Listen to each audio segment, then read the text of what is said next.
প্রিয় দর্শক, আমাদের প্রিয় মানুষ, প্রিয় ব্যক্তিত্ব, আমাদের মাননীয় প্রধানমন্ত্রীর তথ্য বিষয়ক উপদেষ্টা ডক্টর জাহিদুর রহমান, তিনি একটা বক্তব্য দিয়েছেন। বিদ্যুতের সংকটের জন্য বর্তমান সরকারের ন্যূনতম দায় নেই। তিনি সংকট দেখেছেন কোথায়? আমাদের বিদ্যুৎ মন্ত্রীর সাথে তিনি কথা বলেননি। বিদ্যুৎ মন্ত্রী মহোদয়, আমরা জানি গ্রামে নাকি বিদ্যুৎ আসে না, মাঝে মধ্যে নাকি দেখা দেয়। আর বিদ্যুৎ মন্ত্রী বলেছেন যে গ্রামে বিদ্যুতের কোনো সংকট নেই, ওই তার লম্বা, মাঝে মধ্যে কোথাও গন্ডগোল হলে তার লম্বা তার দিয়ে বিদ্যুৎ যেতে সময় লাগে, এটাই লোডশেডিং। ঠিক আছে, উনি বলছেন বিদ্যুৎ সংকট নেই, গ্রামে বিদ্যুতের সংকট নেই। আবার শহরের কথা বলেননি, শহরে আছে কি নেই। তাহলে জাহিদুর রহমান সাহেব সংকট কোথায় দেখলেন? বিদ্যুৎ মন্ত্রী তো বলছে সংকট নেই, জাহিদুর রহমান বলছে সংকটের জন্য সরকারের ন্যূনতম দায় নেই।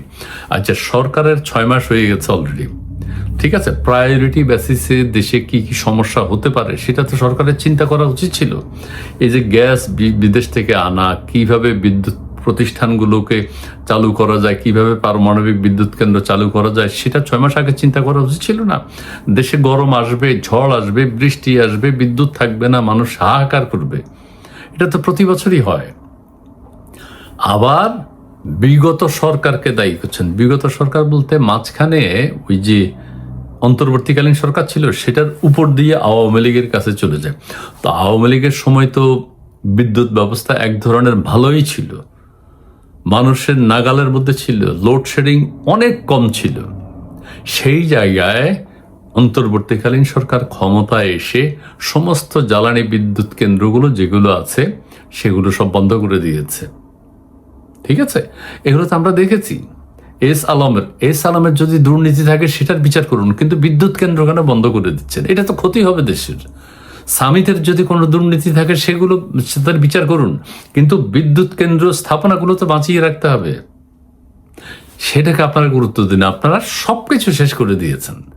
মাঝখানে অন্তর্বর্তীকালীন সরকারের কথা কেউ বলে না যে তারা কি করেছে বিদ্যুতের জন্য। ঠিক আছে, কুইক রেন্টাল বিদ্যুৎ প্রজেক্ট যেগুলো ছিল, আপনি দুর্নীতি হয়েছে কিনা সেটা খোঁজ করুন। একটা সরকার গেলেই বলে যে আগের সরকার দুর্নীতিবাজ, আবার এই সরকার যখন যাবে, নতুন সরকার আসবে, তারা বলবে এরা দুর্নীতিবাজ ছিল। এটা কি করা? সেই সরকার, আওয়ামী লীগ সরকারের কোনো ভালো কাজ নেই। রূপপুর পারমাণবিক বিদ্যুৎ কেন্দ্র নিয়েও তো আপনারা টালবাহানা করছেন, নানান কিছু। রূপপুর পারমাণবিক বিদ্যুৎ কেন্দ্রের নানান কিছু আপনারা জ্বালিয়ে দিয়েছেন, যেগুলো এয়ারপোর্টে ছিল। সেই রূপপুর পারমাণবিক বিদ্যুৎ কেন্দ্র নিয়ে বলছেন কি কোটি কোটি ডলার নাকি জালিয়াতি হয়েছে। কোথায় এত বড় একটা স্থাপনা হলো, এটা দেশের জন্য মঙ্গলকর, সেটাও তো অ্যাপ্রিসিয়েট করেন না। আচ্ছা, করার দরকার নাই, কিন্তু সেটা তো চালু রাখবেন। আওয়ামী লীগ নেই, আওয়ামী লীগের কি হবে সেটা বিচার করছে নানান, সেটা নিয়েও কথা আছে, সেদিকে আমি যাব না। কিন্তু ভালো কাজটা তো অব্যাহত রাখবেন। মেট্রো রেল তো থাকতে হবে, পদ্মা সেতু তো থাকতে হবে। আপনি কি এগুলো ভেঙে ফেলবেন এখন? এগুলো তো দেশের ডেভেলপমেন্ট, এগুলো তো কন্টিনিউ করতে হবে। বিদ্যুৎ নিয়ে, জ্বালানি নিয়ে, গ্যাস নিয়ে আপনাদের 6 মাস আগেই একটা পরিকল্পনা থাকা উচিত ছিল জাহিদুর রহমান সাহেব। যেই বিষয়টা আমাদের প্রথমেই ধাক্কা দিবে, এইটাকে কন্ট্রোল করতে হবে। কিভাবে মানুষকে বিদ্যুৎ দেয়া যায়, গ্যাস দেয়া যায়, সেটার ব্যবস্থা করতে হবে। এলএনজি আপনারা আনতে হবে কাছের দেশগুলো থেকে।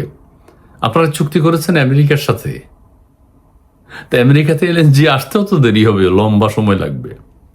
এখন আবার ইসলামের পাওয়ার প্ল্যান্টকে কি এলসি খোলার অনুমতি দিয়েছেন, কি কারণ? তো এগুলো সচল রাখলে তো হতো।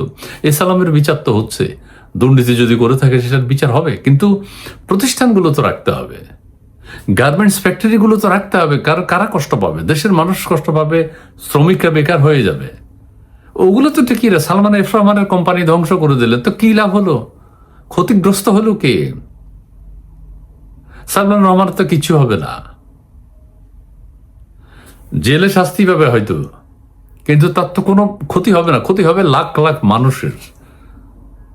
এটা তো চিন্তা করতে হবে। গাজী টায়ার পুড়িয়ে দিয়েছেন, কোনো কাজ হয়েছে? এটা গাজী টায়ারে কাজ করে ডক্টর ইউনূসের লোক না আমার লোক না আপনার লোক? সাধারণ মানুষ সেখানে শ্রম দেয়, কাজ করে, টাকা পায়। সেটা তো আপনি কন্টিনিউ রাখবেন। গাজী টায়ার পুড়িয়ে দেওয়াতে ভারতের উপকার হয়ে গেছে, এখন আমরা ভারতের টায়ার ইউজ করি। দেশের সমস্ত যেসব মিল ফ্যাক্টরিগুলো ধ্বংস করা হয়েছে, এখানে বেকার হয়েছে কারা? লাখ লাখ বেকার কারা? আমাদের দেশের মানুষ, ভারতের নয়। ব্যবসা হারিয়েছে কারা? আমাদের দেশের মানুষ, অন্য দেশের নয়। কাজে ডক্টর জাহিদুর রহমান, আপনারা সমস্যার সমাধান করুন। আপনি বললেন, এখন তো বলতেছেন আগামী 2-3 বছর লাগবে। তো আওয়ামী লীগের সময় তো বিদ্যুৎ ছিল, আওয়ামী লীগের সময় তো বিদ্যুৎ ছিল, এতগুলো কুইক রেন্টাল, এতগুলো এটা সেটা, অনেক কিছু হয়েছে। তো সেগুলো বন্ধ করলেন কেন? পস্তাচ্ছে কারা? দেশের সাধারণ মানুষ।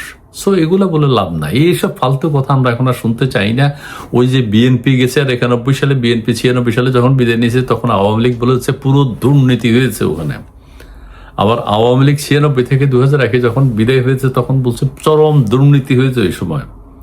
আবার অন্তর্বর্তী তত্ত্বাবধায়ক সরকার আসলো, তত্ত্বাবধায়ক সরকার বিদায় নেওয়ার পর আমরা বলেছি চরম দুর্নীতি হয়েছে, সেই সময় লুটপাট হয়েছে। প্রথম দিকে একটু ভালো ছিল, পরে লুটপাট হয়েছে। আবার আওয়ামী লীগ সরকার আসলো, এখন সরকার, অন্তর্বর্তীকালীন সরকার বলেছে, এখনকার সরকার বলছে চরম দুর্নীতি হয়েছে তখন। আবার এই সরকার যখন যাবে, তখন আমরা সবাই মিলে বলবো আবার চরম দুর্নীতি হয়েছে এই সরকারের সময়। এটা কি রে ভাই? হ্যাঁ, দুর্নীতি হলে তো বিচার। আমরা দুর্নীতি মুক্ত হই না কেন? আমরা মুসলিম কান্ট্রি, আমাদের এত দুর্নীতি কেন? আমরা তো দুর্নীতিবাজ কেন যদি তাই ধরি? আমরা তো চক্রান্তকারী কেন? আমরা দেশকে ভালোবাসি না কেন? দেশের পক্ষে কাজ করি না কেন? কেন এত দুর্নীতি করতে হয়? কেন আমরা এত দুর্নীতিবাজ হয়ে যাই সব সময়? যাই হোক, এখন দেশের মানুষের মঙ্গল কিভাবে হবে সেই চেষ্টা করুন। ডক্টর জাহিদুর রহমান, আপনাকে জনগণ আদর করে ভালোবেসে ভিন্ন নামে ডাকে, সেটা ঠিক আছে। আমরা সেই নামে আমি ডাকতে চাই না। আপনি বলুন আপনাদের এখন কি প্ল্যান, আপনারা সেটা চিন্তা করুন। আপনারা শীতের জন্য বসে আছেন, উইন্টার কখন আসবে দিন গণনা ছাড়া আর কোনো উপায় নেই। চিন্তা করুন এখনই কিভাবে সমাধান করা যায়, এলএনজি কিভাবে আনা যায়, গ্যাস সরবরাহ কিভাবে অব্যাহত রাখা যায়, নতুন গ্যাস কূপ কিভাবে খোলা যায়, পরিকল্পনা নিন। জি, ভালো থাকবেন।